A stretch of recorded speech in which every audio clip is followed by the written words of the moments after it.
J'ai réalisé ma meilleure performance en cyclosportif de haute montagne de ma vie. J'ai explosé mes records de puissance et je me suis classé comme jamais je ne l'avais été. Je vais participer à la première édition de la cyclosportive de l'étape du Tour Femmes avec ses 3500 mètres de D+. Un circuit mythique sur les traces des professionnels du Tour de France Femmes, entre stratégie, souffrance et gestion. Là j'ai déconné terrible. Avec des pentes extrêmes défiant même les cyclistes les plus expérimentés. Si vous me découvrez dans cette vidéo, je m'appelle Quentin Ruel, j'ai 25 ans, je fais du cyclisme depuis l'âge de mes 4 ans. Et niveau data, je fais 75 kg et j'ai une FTP estimée autour de 320 watts, soit 4,2 watts kilo. Tout le monde connaît la cyclosportive de l'étape du Tour Hommes, avec près de 15 000 participants. Aujourd'hui, pour la première édition, ils organisent la cyclosportive pour le Tour de France Femmes. En gros, c'est la même chose, c'est une course sur route fermée, avec énormément de monde au départ. C'est tout simplement le parcours de l'étape la plus difficile du Tour de France Femmes, l'étape Rennes, avec près de 3500 mètres de D+, sur 117 km, que plus de 7000 cyclistes vont parcourir en même temps, juste avant les professionnels. D'ailleurs, 2 jours avant le départ, on est parti faire la reco du tout premier. Comme sur l'étape Homme, ça reste une épreuve tellement difficile que ça reste plus une épreuve contre soi-même qu'une réelle course comme on a l'habitude. Hormis pour les 50 ou les 100 premiers qui vont vraiment faire la course, qui vont s'attaquer et jouer vraiment comme une échappée, les 7000 autres participants dans lesquels je vais faire partie, c'est plus un effort contre soi-même que contre les adversaires. Mais par rapport à l'étape Homme, entre le premier et le dernier col, il y a près de 40 km de vallée. Et ça va absolument tout changer dans ma stratégie. Effectivement, être dans un groupe le plus rapide possible, ça peut absolument tout changer au niveau du classement à la fin. J'ai pas d'objectif de résultat, c'est impossible à prévoir sur 7000 participants. Par contre, j'ai un objectif de watts et de temps. En gros, un objectif personnel vis-à-vis de mes capacités à moi. En l'occurrence, Thrive, l'application sponsor de cette chaîne YouTube, estime que je suis capable de terminer l'étape entre 5h20 et 5h50. Donc mon objectif personnel sera de finir dans les 5h20. Pour gérer mon effort, je suis accompagné par mon capteur de puissance Assioma Pro RS de chez Favero. C'est des pédales capteurs de puissance fiables, les plus légères du marché et toujours aussi pratiques à utiliser. Grâce à ça, je vais pouvoir gérer mon effort et j'espère atteindre mes objectifs. Pour le reste de mon matériel, je serai toujours sur mon Van Rysel RCR Pro, équipé de mes Legend Wheels Limited Edition, les roues les plus légères de chez Legend Wheels. L'idée ici, c'est pas d'aller chercher l'aéro, mais bel et bien la légèreté pour gagner du temps dans les montées. C'est un vrai confort supplémentaire. Au niveau du braquet, à l'avant, j'ai un plateau de 50-37 et à l'arrière, je suis en 36-10, ce qui m'offre une très grande amplitude qui me permettra de passer partout, même dans les pourcentages extrêmes du col de la Madeleine. Si tu fais pas encore partie de l'équipe, je t'invite à t'abonner, comme ça tu seras au courant de toutes mes prochaines aventures. Et n'hésite pas à liker la vidéo, c'est toujours aussi important pour m'aider à développer cette chaîne YouTube. Avant le départ de l'épreuve, passage obligé au village départ pour récupérer les dossards. Une nouvelle fois, je partirai dans le SAS 0 avec un départ à 6h30, ça va piquer. 4h30, réveil matinal qui débute par un petit déjeuner copieux, par expérience le plus salé possible. Et ensuite, peaufiner le vélo, les caméras pour partir direction le départ. Bon, c'est parti pour 15 minutes de vélo. Quelques kilomètres qui feront office d'échauffement. Le SAS c'est là, toujours aussi mythique. Bon, maintenant qu'on est dans les 30 premières positions, franchement, là, on est sur la 3e ou 4e ligne, c'est tellement moins rempli, il n'y a personne. Là, ça y est, il pleut là. Je pense qu'on va pas échapper. Par contre, sous la pluie, à attendre sur la ligne, j'étais tétanisé par le feu. Puis sur la ligne, 30 minutes avant le départ, on voit qu'il y a moins de coureurs qui sont là avec de la pression dans l'espoir de performer et de passer professionnel. Mais tout de même, les mecs autour de moi, ils ont l'air solides. Il va y avoir du niveau aujourd'hui. Allez, bon courage. Moi aussi, bien.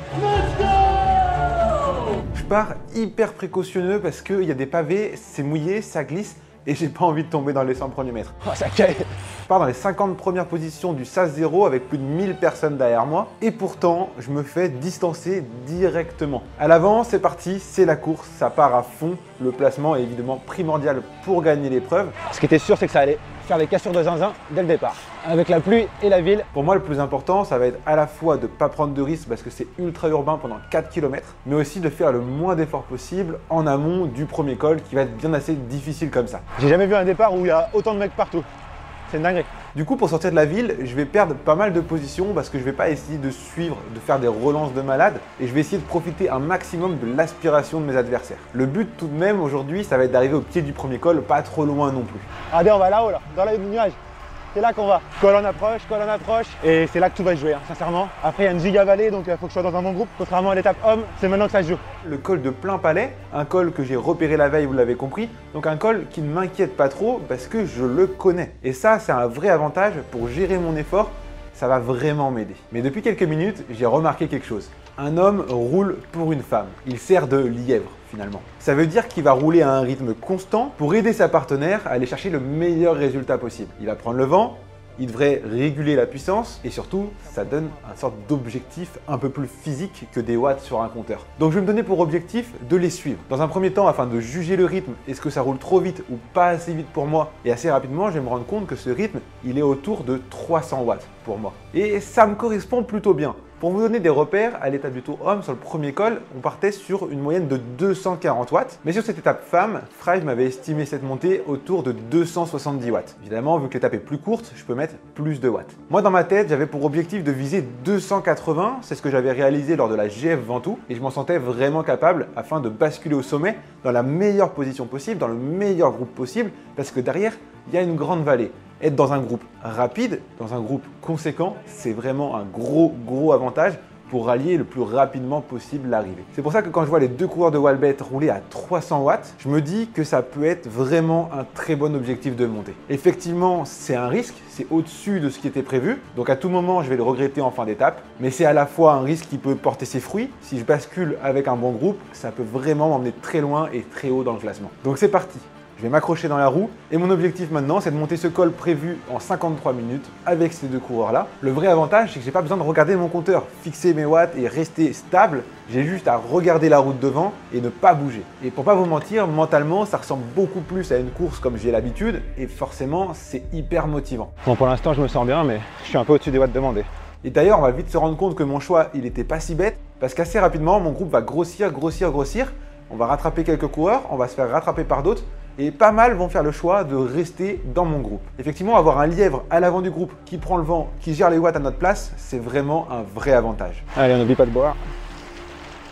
Sur ce col de première catégorie de 13 km à 6% de moyenne, moi je vais le monter à 299 watts. C'est bien au-dessus de ce que j'avais prévu, mais je me sens vraiment bien. J'espère que je ne le regretterai pas plus tard dans la course. Allez, on arrive au village. Normalement, c'est moins dur après. C'est long, hein, ces conneries. Toi, t'es pas trop grimpeur en plus. Oh, tu peux dire que je suis gros, c'est pareil. Tiens, juste par curiosité, t'as combien de watts là pour voir la différence? 250, 240. Ouais, j'en ai 60 de plus. Vas-y, dis toujours. 180, putain. Mon vélo il bouge même pas à cette allure là. Allez, premier ravito. C'est monter le cœur ça, c'est connerie. Bon, on est à 2-3 km du sommet, 3-4 peut-être même. Et le groupe de 20 il accélère. Je m'accroche quand même parce que c'est dur. On fait une belle montée quand même. Et pour vous donner un ordre d'idée, à l'avant, un coureur qui a basculé dans le top 50 de 73 kg, donc 2 kg de moins que moi, l'a monté à 340 watts. Soit, en vue de mon poids, 50 watts de plus que ce que j'ai fait. C'est quand même hyper conséquent pour basculer dans le top 50. Le premier, lui, bien plus léger que moi, j'ai pas son poids, l'a monté en 416 watts. C'est monstrueux. Moi, avec mes 299 watts, je vais basculer au sommet en 46 minutes d'ascension. Évidemment, plus de watts, moins de temps. Et surtout, je le savais pas, mais je bascule dans les 200 premières positions. Et ça, c'est juste incroyable quand on sait que 2 semaines auparavant, à l'étape du tour homme, j'ai terminé 1800e. Mais ça y est, on bascule dans la descente, une descente qui va être périlleuse parce que les routes sont complètement trempées. Bon, vous l'avez compris, je vais pas prendre de risques, je vais descendre en sécurité avec tout de même pour objectif de rattraper mon groupe qui va distancer à quelques centaines de mètres du sommet. Allez, on met la map. On a 1 km où on peut rouler vite et après c'est que des virages. On essaye de rattraper mon groupe qui est juste devant. Surtout on prend pas de risque dans la descente. On va pas descendre aussi vite que d'habitude, moi je vous le dis. Il faut que je rentre sur le groupe qui est devant. Il y a un beau groupe de 20 pour la transition qui est juste après la descente, ce serait parfait. Et je pense que je vais les rattraper. Et ça y est, tout est rentré dans l'ordre. Je suis de nouveau dans mon groupe. C'est parfait pour la longue transition qui nous attend. Ah. Oh! Oh! J'ai perdu l'arrière. Puis le moment où il y a une chute. Je pense que les mecs ils ont fait comme moi. J'ai décollé de l'arrière, j'ai eu peur. Pourtant je fais hyper attention mais il y a un énorme groupe devant là. Bon, je pense qu'on va rentrer. Je suis dans un petit groupe de 10 avec le mec de tout à l'heure. Ils descendent bien les Welbeck. Elle descend bien, elle descend vite, mais dans ce virage, elle a failli sortir. Petit rappel à l'ordre. Bon, c'est parti pour la première vallée. C'est pas une vallée simple, ça fait que de monter à... Voilà, tu vois, pendant 5 bornes. Il y a un col non répertorié et il y a un big groupe là, on va rentrer. On roule plutôt bien, on est en avance sur les prédictions, c'est cool. Un peu plus haut de watts, mais c'est cool, ça met dans un bon rythme de course. J'espère que je perdrai pas tant la Madeleine. C'est cool, c'est un bon mood, on va rentrer sur un gros groupe et après ça ira mieux. Et c'est là que je vais commettre ma première erreur. Effectivement, nous étions dans un petit groupe de 15-20 coureurs et à 30 secondes devant, on apercevait un groupe d'une cinquantaine de coureurs. Donc si on revient dessus, je vais vraiment gagner à la fois de l'abri, mais aussi beaucoup de positions. Et ça serait juste incroyable. Mais je vais me faire piéger dans un petit coup de cul, une petite bosse ridicule. Je vais rester dans la roue de la femme de Welbet. Désolé, je connais pas son nom. Putain, en voulant être régulier avec Welbet, je me suis fait sortir du groupe, c'est con. Là, je pense qu'on rentrera pas sur le gros groupe. Là, j'ai déconné terrible. On les voit même plus. Et j'étais tellement, depuis le début de la course, focus sur rester dans sa roue, que je vais rester dans sa roue et elle va se faire distancer. Et je vais me faire un petit peu surprendre. J'étais en train de manger, j'ai pas fait gaffe.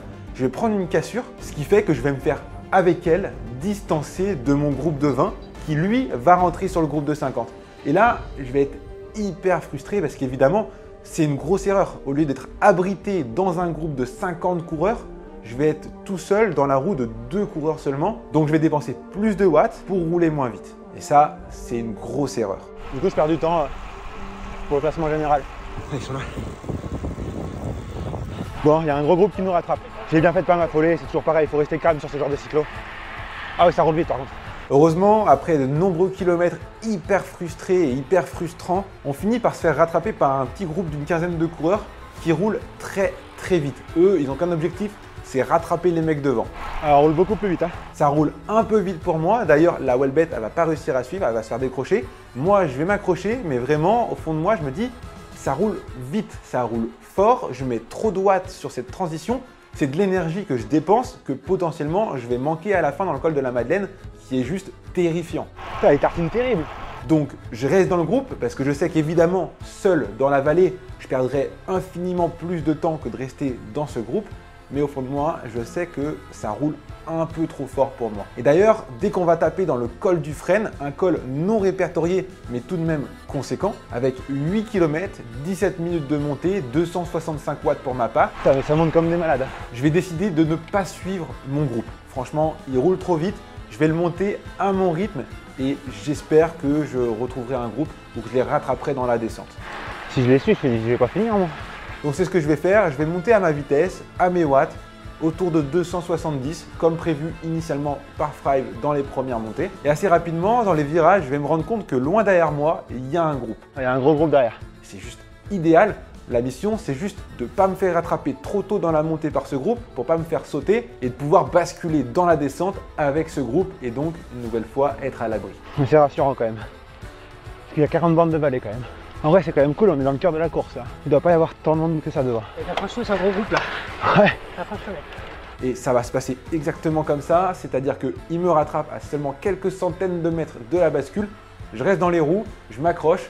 Bon les gars, on a 10 minutes d'avance sur l'estimation pour l'instant. Et ça y est, on est dans la descente. Je suis dorénavant dans un groupe d'une trentaine de coureurs. Je me dis à la fois que c'est idéal pour être à l'abri et qu'en plus, potentiellement, on pourra rattraper le groupe devant. Mais la descente, elle va être ultra périlleuse. Effectivement, beaucoup de virages et surtout beaucoup de chutes. J'en ai pas vu de mes yeux, mais énormément de coureurs sont tombés là. Comme par exemple Damien Jean-Jean qui a gagné l'étape du Tour Homme l'année dernière. C'était l'ultra favori au départ de cette étape qui va s'être cassé la clavicule apparemment. Donc bon rétablissement. Mais c'est pour vous dire que les mecs qui veulent jouer un résultat, donc c'est-à-dire les mecs autour de moi, grosso modo, je suis encore dans le top 200, eh bien ça prend tout de même des risques dans ces descentes. Là où moi, pour le coup, j'ai beau descendre plutôt correctement, j'ai du mal à prendre des risques dans cette descente. C'est d'ailleurs comme ça que je vais me faire distancer par une partie de mon groupe.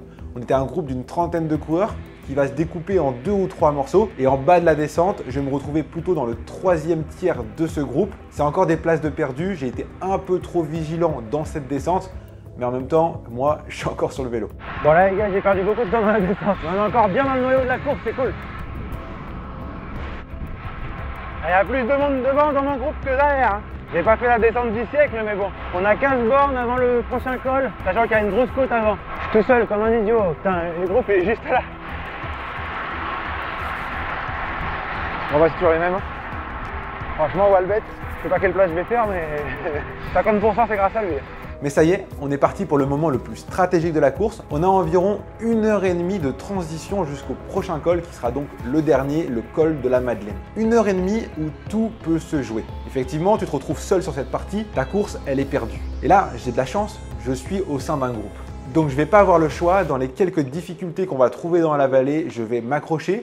Bien sûr, je suis au-dessus des watts estimés par Frive, mais je le sais, si je veux jouer un résultat, c'est comme ça qu'il faut que je fasse. Il est hors de question de me retrouver seul dans la vallée. On va donc monter une première côte de 1,6 km en 5 minutes, 313 watts. Que je vais monter très fort afin de revenir sur le groupe que j'ai perdu dans la descente. Au sommet, un abonné va me dire de prendre sa roue et va m'aider à rentrer. Merci mec. En contrepartie, je profite d'être dans le groupe pour, dans les descentes et sur les portions plates, mettre le moins de watts possible. Je prends aucun relais, j'essaie de me reposer, de manger un maximum et de m'hydrater afin de compenser les watts dans les montées. Bon, dans 2 km, impact dans la côte de Saint-Georges. Je ne sais pas comment je vais la monter, je vais voir en fonction du groupe. Un col répertorié en deuxième catégorie. 4,8 km à 6% de moyenne. Mon groupe va l'attaquer très rapidement et moi je le sais, faut pas déconner non plus. Si je mets trop de watts dans cette montée qui va être longue, plus de 17 minutes, ça va vraiment être des watts qui vont me manquer dans le col de la Madeleine qui dorénavant arrive très prochainement. En fait, je suis capable de les suivre si je voulais, mais le truc c'est que je vais regretter dans le col de la Madeleine après. Donc vas-y, je reste à mes watts. Je vais décider de rester en gestion, me caler à mes watts et je vais le monter à 260 watts. C'est donc parfaitement au milieu de ma zone 2. Des watts, dans un bon jour, comme aujourd'hui, me correspondent parfaitement. Je crois qu'il y a un giga groupe qui me rattrape. Qui va une nouvelle fois me booster, me motiver, parce que le fait de m'accrocher au sein de ce groupe qui roule plus ou moins à ma vitesse, bah c'est juste hyper motivant. On n'a pas ce truc de l'étape du Tour Homme qui est tellement difficile en termes de durée, 6h30, et en termes de D+, que du coup, tu es obligé d'être en gestion constante, tu es obligé d'être tout le temps en dedans afin de garder en fait pour réussir à finir. Que sur cette étape femme, j'ai pris vraiment beaucoup de plaisir à faire la course en fait. Je savais pas encore à quelle place j'allais terminer, je savais pas que j'étais encore dans le top 200, ce qui est juste incroyable. Rappelez-vous, 1800 il y a 2 semaines. Donc j'étais vraiment dans un mood où je me disais, je fais la course, je suis acteur de ma course, je peux faire des choix de suivre ou de ne pas suivre. Et vraiment, j'ai juste adoré. J'ai pu m'amuser sur cette épreuve et ça change tout. Parce que du coup, en fait, je ne suis pas dans un faux rythme comme à l'étape du Tour Homme, que ce soit en termes de watts, cardiaquement et mentalement. Et du coup, j'arrive beaucoup mieux à me battre et à utiliser mon potentiel. Je vais essayer de basculer avec eux quand même, parce qu'après, il y a encore 10 bornes de vallée. Ouais, c'est bon, on bascule avec un groupe. Une situation idéale pour attaquer la descente, ainsi que toute la transition plate par la suite. On attaque une dernière difficulté avant le col de la Madeleine, la côte de la Chapelle, 1,7 km. On va la monter en 5 minutes. Et là, je vais commettre la deuxième erreur stratégique de ma course. Effectivement, c'est la première fois qu'en montagne, je peux jouer la course et donc rentrer dans cet aspect stratégique. Et là, je vais commettre une erreur. Effectivement, ils vont monter fort. Ça va monter en 5 minutes.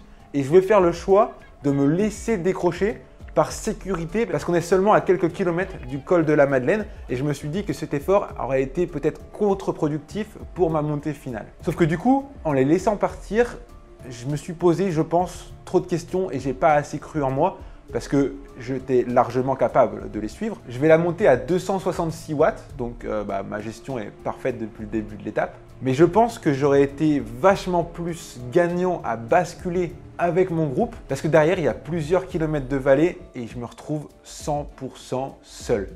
Et là, c'est une vraie perte de temps. Je me prends quasi 8 minutes de retard entre cette côte-là et le col de la Madeleine alors que je mets plus de watts que si j'avais été dans le groupe. Là, j'ai fait une erreur, mais je pense que c'est surtout lié au fait que j'ai pas cru assez en moi. Encore une fois, c'est la première fois que je peux me battre pour aller chercher des résultats et pas juste subir en fin de paquet sur une course en montagne. Donc, je le saurai dorénavant, j'en suis capable et là, j'aurais dû suivre mon groupe. Bon, là, je suis un peu seul. 6 bornes avant l'impact. J'ai aucune idée de ma place. Je sais juste que je suis grave en avance. Bon, j'ai 20 minutes d'avance sur l'estimation. T'as 20 bornes, c'est terrible. Le col de la Madeleine. On arrive au pied. Je fais le choix une nouvelle fois de ne pas m'arrêter au ravitaillement. Il me reste les 3/4 d'un bidon de 950. Je me dis que la montée, elle doit se faire entre 1h30, 1h45 si tout se passe bien. Ça devrait me suffire. Le vrai avantage aujourd'hui, c'est qu'il ne fait pas si chaud, vu qu'il pleut. Et du coup, je n'ai pas besoin de m'arroser, contrairement à l'étape du Tour Homme. Donc, je consomme beaucoup moins d'eau. Donc, je décide de ne pas m'arrêter afin de gagner, d'économiser 3, 4, 5 minutes qui pourront m'être précieuses pour le classement final. J'attaque ce col plutôt en bonne forme. Sincèrement, je me sens bien. On est sur des durées de course pour l'instant qui me correspondent toujours. On n'est pas sur des plus de 5 heures. J'ai pas encore la caisse pour tenir ces efforts-là. Mais ce col de la Madeleine hors catégorie de 19 km à plus de 8% de moyenne, vous allez voir qu'il va être monstrueux. Beaucoup de coureurs vont exploser dans ce col et j'espère qu'une seule chose, c'est de ne pas en faire partie. Parce que je le sais, ce col, il n'est pas du tout de mon profil. C'est-à-dire qu'il n'est pas du tout régulier. Les pentes sur les 3/4 de la montée, sur la première moitié, elles sont terrifiantes. En gros, il y a quelques replats qui certes sont cool, mais surtout beaucoup de pentes à plus de 12%. Et moi, je le sais, au-dessus de 8%, ça commence vraiment à me poser problème. Le rapport de watts-kilo, il est vraiment pas bon. Et surtout, en termes d'efficacité de pédalage, je le vois bien, j'arrive pas à mettre autant de watts dans des pentes à 12% que dans des pentes à moins de 8%. C'est pour ça que je le sais, ce col-là, il risque de me faire défaut, mais j'ai l'avantage d'arriver au pied avec énormément d'avance sur la prédiction de Fry afin de terminer la course en moins de 5h20. Ce qui veut dire que je le sais, même si je m'écrase un petit peu dans le col de la Madeleine, normalement, je devrais rentrer dans mes objectifs. Mais ce col de la Madeleine, je vais pas vous mentir, il a été vraiment terrible. Pour être dans mon objectif, je devrais être au pied du col. Donc tout ce que j'ai déjà monté, je suis en avance. C'est incroyable. Faut pas que je le perde jusqu'au sommet, mais c'est incroyable. Je me suis fait doubler par quelques coureurs, mais étant donné que je suis très haut dans le classement, toujours autour de la 200e position, eh bien, je me fais pas tant doubler que ça ce coup-ci. La plupart des coureurs qui me doublaient me reconnaissaient et m'encourageaient, c'était super. Mais vous avez été beaucoup moins nombreux à me doubler ce coup-ci que 2 semaines auparavant. Je me suis senti beaucoup plus seul dans cette montagne, perdu dans le brouillard. Et surtout, quand je me retournais, il n'y avait personne derrière, il n'y avait pas de flux constant de coureurs comme à l'étape homme. J'étais moins en fait dans la boule où la majorité des coureurs se trouvent, j'étais avant ça. Ce qui fait que beaucoup moins de coureurs pouvaient me doubler. En plus de ça, je me suis pas tant écrasé que ça, même si évidemment les watts sont moins hauts. Je devais viser entre 230 watts et 270 watts. Étant donné tous les efforts que j'ai fait en trop avant le col de la Madeleine, je me suis dit, là, cette montée-là, de toute façon, je vais être complètement seul, totalement en gestion. Autant viser les watts les plus bas, c'est-à-dire 230, parce que 270, je pense que j'aurais pété avant le sommet. Mais ça se trouve, on ne sait pas, ça m'aurait peut-être mis dans une meilleure dynamique et au final, j'aurais fait un meilleur résultat. On ne saura pas. Mais j'ai fait le choix de viser les 230 watts et je vais m'y tenir, même si, comme je vous l'ai dit, dans les pentes à plus de 12%, j'ai pas le bon rendement, je suis pas assez efficace et j'ai un peu de mal à mettre des watts. J'essaie de compenser quand les pentes sont un peu moins difficiles. Mais la première moitié du col de la Madeleine, sincèrement, elle était terrible. Heureusement, je le sais, on me l'a dit, à 5 km du sommet, il y a un replat et après, les pentes sont moins terrifiantes. Donc dans ma tête, ce que je me suis dit, c'est que l'arrivée, elle était à 5 km du sommet. Après, c'était une fatalité. Bon, en vrai, c'était quand même difficile. Mais dans la tête, c'était plus facile d'atteindre cette zone-là. Ça me semblait un peu moins interminable. Et du coup, je vais me battre. C'est d'ailleurs à ce moment-là que la femme de Walbet va me doubler une nouvelle fois. Et elle va se faire un malin plaisir de m'attaquer. Je l'ai bien vu. Avec son partenaire, ils ont fait exprès d'accélérer pour pas que je prenne la roue. Mais je vous avoue, sur ces pentes à 12%, il n'y avait pas match. Je l'ai laissé passer et j'ai pas essayé de la suivre. Elle est juste beaucoup plus efficace que moi en termes de watts-kilo. D'ailleurs, elle termine l'étape en 4h50 à la 211e position et 16e place chez les femmes. Bon, on arrive à 10 bornes du sommet, je suis mort. Ah ouais, tiens, pas notre 10 bornes. J'ai envie de vomir, ça y est. Allez, 4 heures d'épreuve, hein, comme d'hab. Je suis au bout du rouleau. Heureusement que ça finit moins dur normalement. Ah, légèrement. C'est là que je suis mort. Je suis mort, ça va. Là, après un monsieur, je suis 229e. Si c'est le cas, c'est incroyable.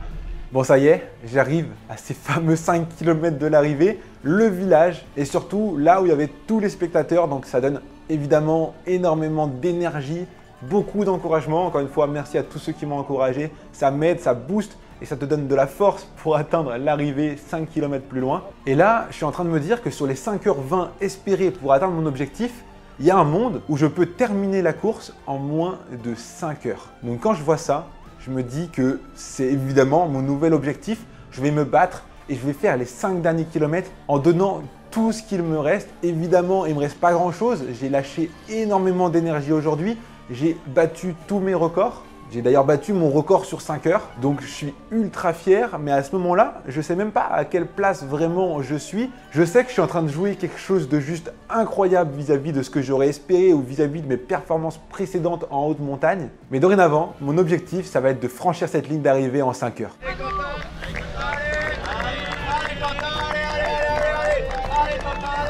Allez, Quentin, allez, allez, allez! Allez, Quentin, allez, allez, allez! Allez, Quentin, c'est bien, allez! Allez, Quentin, allez, allez, allez, allez, allez! Donc je vais me battre, je vais donner tout ce qu'il me reste, appuyer le plus fort possible sur mes pédales et les 2 derniers kilomètres vont être très longs. Je me rends compte que je parcours 1 km en 5 minutes environ et que si je veux franchir la ligne en 5 heures, ça va être ultra juste, mais c'est faisable. Évidemment, je m'écrase un petit peu, mais tout de même, sur les 1h45 du col de la Madeleine, je vais mettre 225 watts, quasiment dans les objectifs donnés par Thrive, malgré tous les efforts bien plus conséquents que j'ai fait auparavant. Sur la journée, je vais mettre 224 watts, 246 watts si on enlève les zéros dans les descentes. En bref, j'ai explosé mon record sur 5 heures d'épreuve. Mais la ligne, elle est pas loin. Je veux la franchir le plus vite possible. Je vais me battre pour la moindre seconde et je vais traverser la ligne en 5 heures et 8 secondes. Bon, les 8 secondes, je me dis dans ma tête que c'est le temps que j'ai perdu sur les pavés au tout départ en allant tout doucement, mais c'est pas grave. J'ai mis 5 heures à terminer l'étape du Tour Femmes, 117 km, 3500 mètres de D+. Mon objectif, c'était entre 5h20 et 5h50.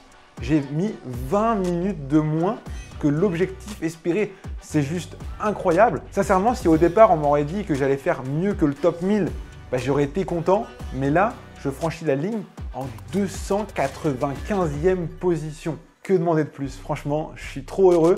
C'est incroyable. Évidemment, on était moins nombreux qu'à l'étape du Tour Homme, 7000 contre 14 000 à l'étape du Tour Homme, donc il y a un rapport de 50%. Mais j'ai terminé 1800e à l'étape Homme, soit si j'avais fait un rapport de 50% au départ, j'aurais pu espérer un top 900. Là, je termine 295e.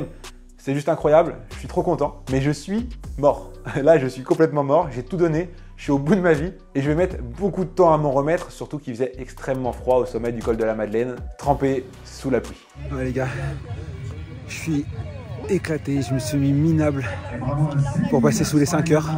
J'ai pas encore vu mon temps, je crois que je suis à 5 heures quelques secondes ou un peu moins, je sais pas, mais je dois être très très juste. Mais je devais faire 5h20, donc 20 minutes de mieux que prévu. Franchement, si ça se voit, hein, je suis mort.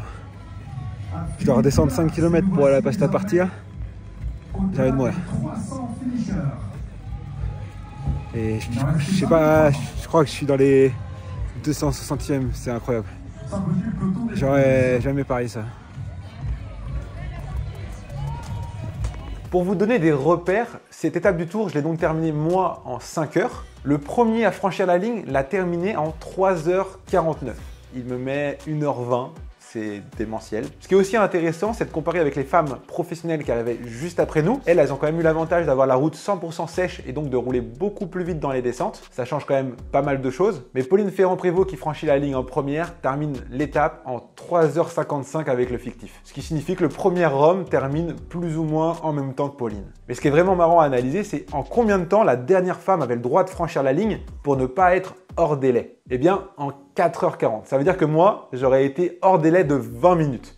Et même si effectivement, nous, sous la pluie, dans les descentes, on a perdu beaucoup de temps, 20 minutes, bah, j'aurais quand même pas été dans les délais. Ça y est, cette période Tour de France est terminée. Dorénavant, on va faire place à des prochains objectifs. La plupart de mes objectifs, dorénavant, ils seront en septembre, avec une Coupe du Monde Gravel, les Championnats de France Gravel, Coupe du Monde Route, étape du Tour en Slovénie. Mais en août, avant ça, on aura les 24 heures du Mans auxquelles on reparticipe et qu'on va tout faire pour aller chercher le podium cette année. D'ailleurs, si vous n'êtes pas encore abonné, je vous invite à le faire, comme ça vous serez au courant de toutes les prochaines vidéos. Et si vous n'avez pas encore liké cette vidéo, je vous invite aussi à le faire afin de m'aider à développer cette chaîne YouTube. Merci d'avoir regardé la vidéo jusqu'au bout. À la prochaine. Bye bye.